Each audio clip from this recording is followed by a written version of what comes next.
নমস্কার বন্ধুরা। তো আজকে একটা ভিডিও নিয়ে চলে এলাম। আজকে আমি আলোচনা করব মোহনবাগানের ম্যাচটা যেটা ছিল গতকাল মোহামেডান স্পোর্টিংয়ের সাথে সে সম্পর্কে।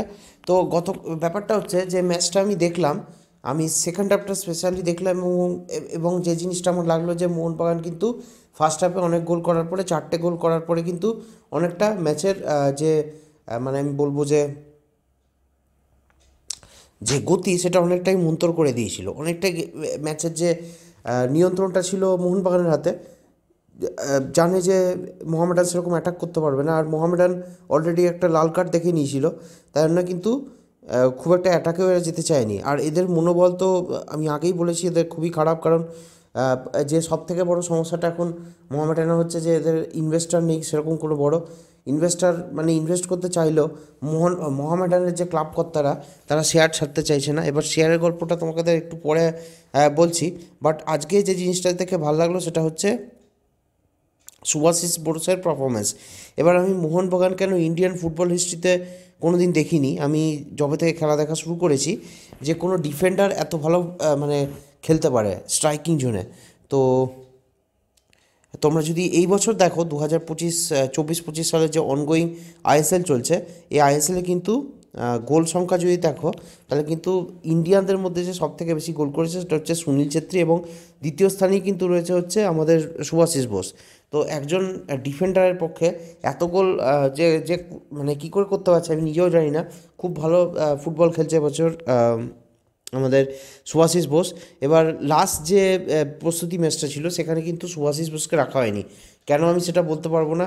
বাট এই যে ম্যাচটা, এই যে পারফরমেন্সটা, এটা নিশ্চয়ই একটা ন্যাশনাল যে টিম সিলেকশন হবে সেটা সেখানে একটা ইম্প্যাক্ট ফেলবে বলে আমার মনে হয়। তো দেখা যাক কী হয়। তো সুভাশিস বোস অলরেডি কিন্তু 6টা গোল করে ফেলেছে, এবং মোহনবাগানের যে সর্বোচ্চ গোলদাতা, তোমরা অবশ্যই জানো যে মোহনবাগানের সবথেকে গোলদাতা, সব থেকে বেশি গোলদাতা এবছর হচ্ছে জেমি ম্যাকলারেন। এখনও পর্যন্ত 6টি গোল ইনি করেছেন, এবং যুগ্মভাবে সব থেকে বেশি গোল করার তালিকায় কিন্তু রয়েছে হচ্ছে সুভাশিসের নাম। সুভাশিস ডিফেন্ডার হলেও অলরেডি 6টা গোল কিন্তু এবছর মোহনবাগানের হয়ে করে দিয়েছে। তো এবার যে কথাটা আসছি সেটা হচ্ছে মোহামেডানের কথায়। টিমটাকে দেখে খুবই খারাপ লাগলো আমার, যদিও এটা এদের ফার্স্ট সিজন, তবুও কিন্তু এরা একদম পুরো লাস্টে রয়েছে। ইনফ্যাক্ট গতকাল যে ম্যাচটা হয়েছিল ফার্স্টের সাথে ফার্স্ট বয়ের সাথে লাস্ট বয়ের হয়েছিল, এবং এটা কনফার্ম যে মোহামেডানে কিন্তু ফুটবলাররা সেরকম জোশ পাচ্ছে না খেলার জন্য, কারণ স্যালারি পাচ্ছে না, সবাই স্যালারির জন্যই খেলে। এবার কথা হচ্ছে যে মোহামেডানের সমস্যা হচ্ছে এরা শেয়ার ছাড়তে চাইছে না। শেয়ারের ব্যাপারটা তোমাদের একটু বলে রাখি ভালো করে। শেয়ারের ব্যাপারটা হচ্ছে যে মানে একটা ধরো বোর্ড গঠন করা হলো, 10 জনের একটা বোর্ড গঠন করা হলো। তো যদি 50% শেয়ার থাকে তাহলে মোহামেডান 5 জনকে পাঠাতে পারবে, এবং ইনভেস্টার তরফ থেকেও 5 জনকে পাঠানো হবে। কিন্তু যেটা ম্যাক্সিমাম যেটা আমি প্রবলেমটা দেখেছিলাম আগে ইস্টবেঙ্গলের হয়েছিল, এরা শেয়ার ছাড়তে চাইছিল না। তো এদের ক্ষেত্রেও সেরকম হয়েছে। মানে হচ্ছে কি যে ক্লাব কর্তারা বলছে আমাদের মিনিমাম 5 জন 10 জনের মধ্যে মেম্বার চাই, যারা সিইও সিএফও প্রেসিডেন্ট এসব পদে থাকতে পারবে। আর যে বাকি যে 5টা থাকবে স্লট, থাকবে হচ্ছে ইনভেস্টারের জন্য। কিন্তু ইনভেস্টাররা বলছে না, আমরা যেহেতু ইনভেস্ট করছি আমাদেরই আমরাই বেশি আমাদের যে বোর্ড মেম্বার আছে পাঠাবো। মানে ধরে নাও সেটা 7-3 রেশিওতে হবে কিংবা 8-2 রেশিওতে হবে। এটা হলে যে মোহামেডানের পুরো সবাইকেই উঠিয়ে দেওয়া হবে বোর্ড মেম্বার থেকে, 1-2 জনকে রাখা হবে, কিন্তু সেটা মোহামেডানের যারা কর্তা আছে রাজি হচ্ছে না। তো এই জন্যেই এই সমস্ত কারণে কিন্তু মোহামেডানের যে ফুটবলার আছে ঠিকঠাক খেলতে পারছে না, মানে এদেরকে নামানো হলো সেই পারফরমেন্সটা দিতে পারছে না। তো কালকে তো 4 গোলের ম্যাচ হেরে গেল মোহামেডান। এবার কথা হচ্ছে যে দেখা যাক মোহনবাগান চ্যাম্পিয়ন হয় কিনা। তো মোহনবাগান কিন্তু অপ্রতিরোধ্য ঘোড়া, এবং এরা কিন্তু খুবই ভালো আইএসএল থেকে, মানে প্রত্যেকটা সিজন যদি এদের দেখো পারফরমেন্স কিন্তু খুবই ভালো খেলে চলেছে। আই লিগেও লাস্ট সিজন যেটা খেলেছিল সেটা খুব সম্ভবত এরা প্রথমে শেষ করেছিল, ফার্স্ট হয়ে শেষ করেছিল। আইএসএলেও কিন্তু এরা খুব ভালো পারফরমেন্স করতে চলেছে, এবং আমি মানে পিটি মার শিওর যে এরা কিন্তু এবছরও আইএসএল সিল জিততে চলেছে। তো ভিডিওটা কেমন লাগলো অবশ্যই কমেন্ট সেকশনে কমেন্ট করে জানিও। আজকে এই পর্যন্তই, বাই। নমস্কার বন্ধুরা। তো আজকে একটা ভিডিও নিয়ে চলে এলাম। আজকে আমি আলোচনা করব মোহনবাগানের ম্যাচটা যেটা ছিল গতকাল মোহামেডান স্পোর্টিংয়ের সাথে সে সম্পর্কে। তো ব্যাপারটা হচ্ছে যে ম্যাচটা আমি দেখলাম, আমি সেকেন্ড হাফটা স্পেশালি দেখলাম, এবং যে জিনিসটা আমার লাগলো যে মোহনবাগান কিন্তু ফার্স্ট হাফে অনেক গোল করার পরে, 4টে গোল করার পরে কিন্তু অনেকটা ম্যাচের যে মানে আমি বলবো যে গতি সেটা অনেকটাই মন্তর করে দিয়েছিল। অনেকটাই ম্যাচের যে নিয়ন্ত্রণটা ছিল মোহনবাগানের হাতে।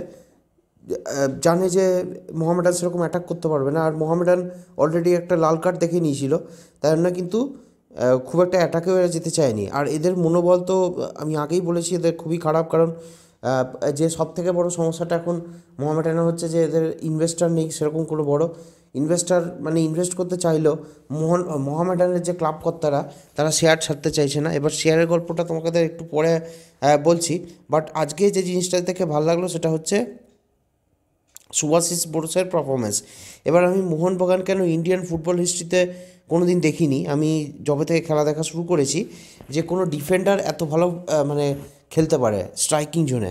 তো তোমরা যদি এই বছর দেখো 2024-25 সালের যে অনগোয়িং আইএসএল চলছে, এই আইএসএলে কিন্তু গোল সংখ্যা যদি দেখো তাহলে কিন্তু ইন্ডিয়ানদের মধ্যে যে সব থেকে বেশি গোল করেছে সেটা হচ্ছে সুনীল ছেত্রী, এবং দ্বিতীয় স্থানেই কিন্তু রয়েছে হচ্ছে আমাদের সুভাশিস বোস। তো একজন ডিফেন্ডারের পক্ষে এত গোল যে যে মানে কী করে করতে পারছে আমি নিজেও জানি না। খুব ভালো ফুটবল খেলছে এবছর আমাদের সুভাশিস বোস। এবার লাস্ট যে প্রস্তুতি ম্যাচটা ছিল সেখানে কিন্তু সুভাশিস বোসকে রাখা হয়নি, কেন আমি সেটা বলতে পারবো না, বাট এই যে ম্যাচটা এই যে পারফরমেন্সটা এটা নিশ্চয়ই একটা ন্যাশনাল যে টিম সিলেকশন হবে সেখানে একটা ইম্প্যাক্ট ফেলবে বলে আমার মনে হয়। তো দেখা যাক কী হয়। তো সুভাশিস বোস অলরেডি কিন্তু 6টা গোল করে ফেলেছে, এবং মোহনবাগানের যে সর্বোচ্চ গোলদাতা, তোমরা অবশ্যই জানো যে মোহনবাগানের সবথেকে গোলদাতা সব থেকে বেশি গোলদাতা এবছর হচ্ছে জেমি ম্যাকলারেন, এখনও পর্যন্ত 6টি গোল ইনি করেছেন, এবং যুগ্মভাবে সব থেকে বেশি গোল করার তালিকায় কিন্তু রয়েছে হচ্ছে সুভাশিসের নাম। সুভাশিস ডিফেন্ডার হলেও অলরেডি 6টা গোল কিন্তু এবছর মোহনবাগানের হয়ে করে দিয়েছে। তো এবার যে কথাটা আসছি সেটা হচ্ছে মোহামেডানের কথায়। টিমটাকে দেখে খুবই খারাপ লাগলো আমার, যদিও এটা এদের ফার্স্ট সিজন, তবুও কিন্তু এরা একদম পুরো লাস্টে রয়েছে। ইনফ্যাক্ট গতকাল যে ম্যাচটা হয়েছিল ফার্স্টের সাথে ফার্স্ট বয়ের সাথে লাস্ট বয়ের হয়েছিল, এবং এটা কনফার্ম যে মোহামেডানে কিন্তু ফুটবলাররা সেরকম জোশ পাচ্ছে না খেলার জন্য, কারণ স্যালারি পাচ্ছে না, সবাই স্যালারির জন্যই খেলে। এবার কথা হচ্ছে যে মোহামেডানের সমস্যা হচ্ছে এরা শেয়ার ছাড়তে চাইছে না। শেয়ারের ব্যাপারটা তোমাদের একটু বলে রাখি ভালো করে। শেয়ারের ব্যাপারটা হচ্ছে যে মানে একটা ধরো বোর্ড গঠন করা হলো, 10 জনের একটা বোর্ড গঠন করা হলো, তো যদি 50% শেয়ার থাকে তাহলে মোহামেডান 5 জনকে পাঠাতে পারবে, এবং ইনভেস্টার তরফ থেকেও 5 জনকে পাঠানো হবে। কিন্তু যেটা ম্যাক্সিমাম যেটা আমি প্রবলেমটা দেখেছিলাম আগে ইস্টবেঙ্গলের হয়েছিল, এরা শেয়ার ছাড়তে চাইছিল না, তো এদের ক্ষেত্রেও সেরকম হয়েছে। মানে হচ্ছে কি যে ক্লাব কর্তারা বলছে আমাদের মিনিমাম 5জন 10 জনের মধ্যে মেম্বার চাই, যারা সিইও সিএফও প্রেসিডেন্ট এসব পদে থাকতে পারবে। আর যে বাকি যে 5টা থাকবে স্লট থাকবে হচ্ছে ইনভেস্টারের জন্য, কিন্তু ইনভেস্টাররা বলছে না, আমরা যেহেতু ইনভেস্ট করছি আমরাই বেশি আমাদের যে বোর্ড মেম্বার আছে পাঠাবো, মানে ধরে নাও সেটা 7-3 রেশিওতে হবে কিংবা 8-2 রেশিওতে হবে। এটা হলে যে মোহামেডানের পুরো সবাইকেই উঠিয়ে দেওয়া হবে বোর্ড মেম্বার থেকে, 1-2জনকে রাখা হবে, কিন্তু সেটা মোহামেডানের যারা কর্তা আছে রাজি হচ্ছে না। তো এই জন্যেই এই সমস্ত কারণে কিন্তু মোহামেডানের যে ফুটবলার আছে ঠিকঠাক খেলতে পারছে না, মানে এদেরকে নামানো হলো সেই পারফরমেন্সটা দিতে পারছে না। তো কালকে তো 4 গোলের ম্যাচ হেরে গেল মোহামেডান। এবার কথা হচ্ছে যে দেখা যাক মোহনবাগান চ্যাম্পিয়ন হয় কিনা। তো মোহনবাগান কিন্তু অপ্রতিরোধ্য ঘোড়া, এবং এরা কিন্তু খুবই ভালো আইএসএল থেকে, মানে প্রত্যেকটা সিজন যদি এদের দেখো পারফরমেন্স কিন্তু খুবই ভালো খেলে চলেছে। আই লিগেও লাস্ট সিজন যেটা খেলেছিল সেটা খুব সম্ভবত এরা প্রথমে শেষ করেছিল, ফার্স্ট হয়ে শেষ করেছিল।